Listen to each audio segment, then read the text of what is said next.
Hello दोस्तों, स्वागत है आप सभी का राघवेंद्र क्लासेस के हमारे चैनल पर। आज मैं आपके सामने लेके आया हूं एक बम्पर वैकेंसी जो भी हमारे यहाँ पर आई है, जिसका नाम है ESIC। ESIC की फुल फॉर्म होती है बेटा मेरी एम्प्लॉय स्टेट इंश्योरेंस कॉर्पोरेशन। इसमें हमारे 17,710 पद आए हैं। इसके बारे में डिस्कस करेंगे, हमारे कौन से पद हैं और उनके लिए क्या क्या हमारी रिक्वायरमेंट है, एज कितनी होनी चाहिए, एजुकेशन क्वालिफिकेशन हमारी क्या क्या है। इसका फॉर्म इसी वीक में निकलने की उम्मीद है कि हो सकता है कि इसी हफ्ते में आपके फॉर्म स्टार्ट हो जाए हमारे। तो बात करते हैं ESIC की। ये बहुत ही अच्छी नौकरी बेटा, बहुत अच्छी वैकेंसी है। इसमें जो वैकेंसी है वो है अपर डिवीजन क्लर्क की, लोअर डिवीजन क्लर्क की और हेड क्लर्क की और MTS की और सोशल सिक्योरिटी ऑफिसर की। जो ये वैकेंसी है सोशल सिक्योरिटी ऑफिसर की बेटा, इसका एग्जाम ना UPSC कंडक्ट करवाती है। बहुत ही शानदार जॉब है ये मेरी। इसका एग्जाम कौन लेगी? आपकी UPSC कंडक्ट करवाती है। तो इसका मतलब अगर UPSC एग्जाम लेगी तो बेटा पोस्ट क्या होगी? बहुत ही अच्छी पोस्ट है, बहुत ही शानदार जॉब होगी। अगर बात करते हैं LDC और हमारे जो हेड क्लर्क है बेटा, ये जो जॉब है ये हमारी डायरेक्ट रिक्रूटमेंट नहीं है।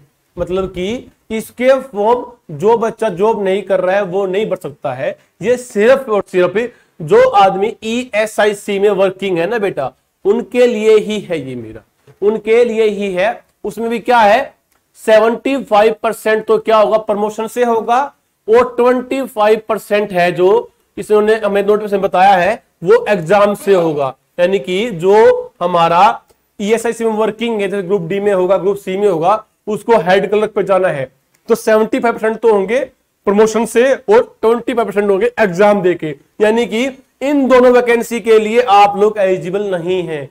कोई बच्चा न्यू फ्रेशर बच्चा ये फॉर्म नहीं भर सकता। यानी कि UDC और MTS और सोशल सिक्योरिटी ऑफिसर बेटा ये एग्जाम हम भर सकते हैं। जो हमारा बात करें UDC की, बहुत ही बढ़िया वैकेंसी बेटा, 6435 वैकेंसी है इसकी मेरी। इसके लिए मैं क्या चाहिए, बच्चे को ग्रेजुएट होना चाहिए किसी भी यूनिवर्सिटी से और साथ में उसको हिंदी की नॉलेज भी होनी चाहिए। इसके लिए बेटा जो हमारी एज है वो है 18 से 27 साल UDC के लिए। अब बात करते हैं MTS की, वैकेंसी है बेटा 3341। इसके लिए बच्चा क्या चाहिए, 10th पास चाहिए है और हिंदी उसको आनी चाहिए, 10th क्लास में उसकी हिंदी होनी चाहिए। एज क्या उसकी 18 से 25 साल। बात करते हैं सोशल सिक्योरिटी ऑफिसर की, वैकेंसी बेटा इसकी 2596। बहुत ही बढ़िया वैकेंसी बेटा, बहुत शानदार जॉब है। इसके लिए आपको क्या चाहिए, सेम वही ग्रेजुएट होनी चाहिए, कंप्यूटर की नॉलेज होनी चाहिए आप लोगों को, एज इसकी 18 से 30 साल। बेटा वैकेंसियां जो इसमें है बहुत शानदार वैकेंसियां आई, 17,710 पद है वैसे तो, पर लगभग ये मान लो कि आप लोग ये कितने होंगे, 5300-5400 के आसपास है। ये नहीं है, यानी कि 11,500-12,000 के लिए आप लोग फॉर्म भर सकते हो। बहुत बड़ी प्यारी वैकेंसी आई हुई बेटा, बहुत अच्छी है ये। और बात करते हैं कि फीस की, तो जो फीस है वो बेटा मेल के लिए जनरल की फीस है जो वो है 500 रुपए और फीमेल की है बेटा 250 रुपए। और ऐसे ही हमारे जो OBC EWS है उनके लिए भी 250-500 रुपए का है। SC के लिए शायद फ्री है या 250 रुपए फीस है इसकी। अगर हम बात करते हैं कि एग्जाम कैसे कैसे होते हैं, तो बेटा जो हमारा बात करते हैं इसकी UDC की, अपर डिवीजन क्लर्क की और MTS की, दोनों का पैटर्न पेपर का सेम रहता है। दोनों का पेपर भी सेम ही है बेटा मेरा, खाली क्या रहेगा, लेवल का फर्क रहेगा। MTS का पेपर थोड़ा सा हल्का आएगा, UDSC का पेपर उससे थोड़ा बेटर आ जाएगा। इसमें बेटा क्या होगा, मेरा प्रीलिम्स भी होगा, मेंस होगा और स्किल टेस्ट होगा। और MTS में क्या होगा बेटा, मेरा प्रीलिम्स होगा और मेंस होगा, इसमें स्किल टेस्ट नहीं होता है। UDC में हमारा क्या होगा, स्किल टेस्ट होगा। और मेन बात जो का प्री एग्जाम है वो क्या है, क्वालिफाइंग है। यानी कि उसके मार्क्स ऐड नहीं होंगे। आपके मार्क्स कौन से ऐड होंगे बेटा, सिर्फ मेंस एग्जाम के क्या होंगे, ऐड होंगे। प्री का खाली है कि क्वालिफाई नेचर में होगा। तो अब बात करते हैं कि सिलेबस क्या क्या है, क्या क्या आता है। तो बेटा बात करें प्री एग्जाम की, ये दोनों का सेम है मेरा। किसका भाई, UDC का और MTS का। रीजनिंग के 25 क्वेश्चन आएंगे जिसकी वैल्यू होगी 50 नंबर। बेटा मैथ्स की 25 नंबर होंगे 50, इंग्लिश के 25, 50 और जनरल अवेयरनेस के 25 होंगे भी मार्क्स क्या होंगे 50। यानी टोटल हमारा 200 मार्क्स का क्या होगा बेटा, मार्क्स क्या होंगे 200 का एग्जाम होगा, जो कि हमारा SSC में होता है लगभग। CGL CPO CGL की बात कर लो या आप लोग एमटीएस की बात कर लो या आप लोग सीएचएसओ की बात कर लो, सब में सेम ही रहता है मेरा।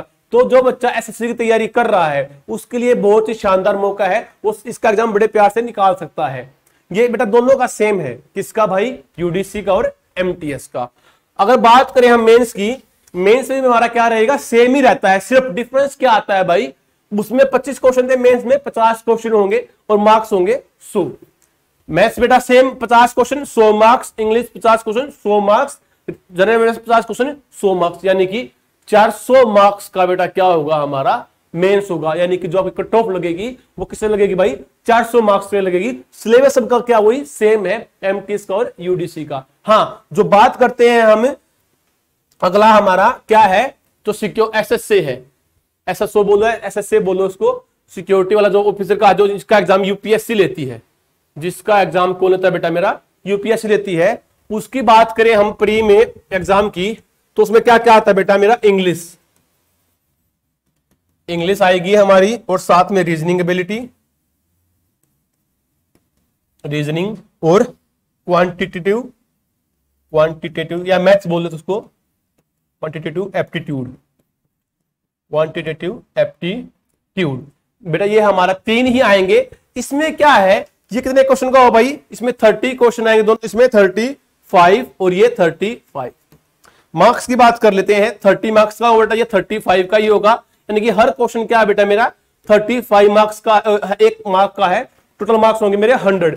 इसमें क्या है भाई, सेक्शनली हमें टाइम मिलता है, जैसे बैंकिंग एग्जाम में होता है ना हमारा, हमें बैंकिंग बेटा हमारा क्या रहता है, प्री में सेम आता है ऐसे ही, उसमें हमें 20 मिनट मिलेंगे इसके लिए बेटा, 20 मिनट मिलते हैं हमें रीजनिंग के लिए बेटा, 20 मिनट ही मिलते हैं हमें मैथ्स के लिए।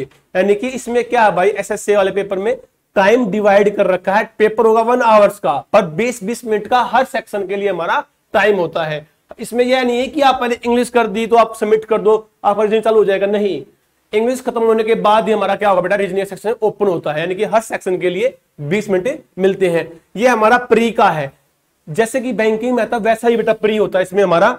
बात करें हमें मेंस की, तो मेंस में क्या होता है, जैसे बैंकिंग में आता है ना हमारे एक फाइनेंस जुड़ जाता है बेटा, इकोनॉमी बोल लो उसको, मेंस में हमारा जो आता है बेटा वो होता है रीजनिंग, सेम रीजनिंग होगी बेटा, और इसको इकोनॉमी या जनरल बोलते हैं, उसको हम जनरल या इकोनॉमी जो उसने हमें दिया गया है, इकोनॉमी या फाइनेंशियल और इंग्लिश और मैथ्स। ये बेटा हमारा क्या होगा, ये मेंस का होगा, किसका बेटा, ये होगा हमारा एसएसओ का। अगर बात करते हैं क्वेश्चन की, रीजनिंग के 40 क्वेश्चन आने हैं बेटा मेरे, इसके भी 40 क्वेश्चन आने हैं, और 30 क्वेश्चन आने हैं इंग्लिश के, और 40 क्वेश्चन आने हैं मैथ्स के। ये क्वेश्चन है बेटा मेरे, इतने क्वेश्चन आएंगे। बात करें हैं मार्क्स की, तो 60 मार्क्स, 40 मार्क्स, 40 मार्क्स और 60 मार्क्स, यानी कि 200 मार्क्स का बेटा क्या होगा मेरा पेपर होगा। इसमें भी हमारा टाइम ड्यूरेशन रहेगा, रीजनिंग के लिए हमें मिलेगी बेटा 35 मिनट, जनरल अवेयरनेस के लिए 20 मिनट, इंग्लिश के लिए बेटा 30 मिनट, और मैथ्स के लिए बेटा मेरी 35 मिनट, यानी कि टोटल 2 घंटे का समय मिलता है। मेंस होगा हमारा 1 घंटे का, और जो हमारा मेंस एग्जाम है वो बेटा वो होगा 2 घंटे का। ये बहुत ही शानदार वैकेंसी है बेटा, इसमें ये सीजीएल के बराबर है, उससे ऊपर ही मान सकते हो कि उससे बेटर वैकेंसी है हमारी। इसकी फॉर्म की जो नोटिफिकेशन है हो सकता है कि इसी वीक में आ जाए, ऑफिशियल तो आ चुका है पर डेट अभी आई नहीं है हमारी, तो हो सकता है कि इसी वीक में हमारे एग्जाम उसकी जो पेपर की आपको नोटिफिकेशन देखने को मिल जाएगा। तो जो बच्चा भी एसएससी की तैयारी कर रहा है, बैंकिंग की तैयारी कर रहा है, वो सभी बच्चे इसका एग्जाम दे सकते हैं और अपना एक अच्छा सा फ्यूचर सिक्योर कर सकते हैं। ठीक है, और इसके बारे में आपको कोई भी क्वेरी हो बेटा, कोई भी क्वेश्चन हो, तो आप हमें कमेंट बॉक्स में पूछ सकते हैं, और इसकी भी हम कोशिश करेंगे आपको क्लासेस देने की। ठीक है, जो बच्चा वो क्वेरी हो, कुछ भी क्वेश्चन हो बेटा, आप हमसे पूछ लेना। नमस्कार, धन्यवाद।